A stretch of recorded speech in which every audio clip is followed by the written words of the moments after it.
บายดีพี่น้องนี่มารีวิวมาให้เบิ่งหมาน้อยอยู่เงินนี่ของขี้ดื้อนี่ไม่ต้องมาถึงนี่นะกินเมียงอืมมาบ้านค่อยแล้วกินสลีนี่พากันญาติกินสลีต้มเลยบ่เป็นสลีอันดิบเลยอืมมีหยังหุ่น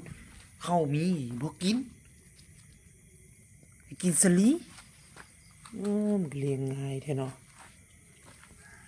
เอามันเผานี่ให้กินซะบ่พุ่น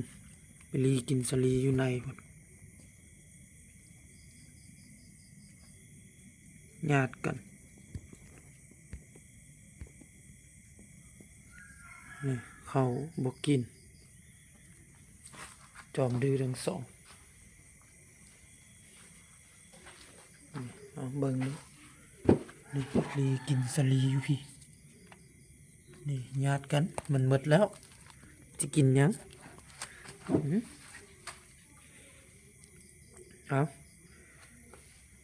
เอามาฝากกันสำนี้เด้อพี่น้องเอ้ยนี่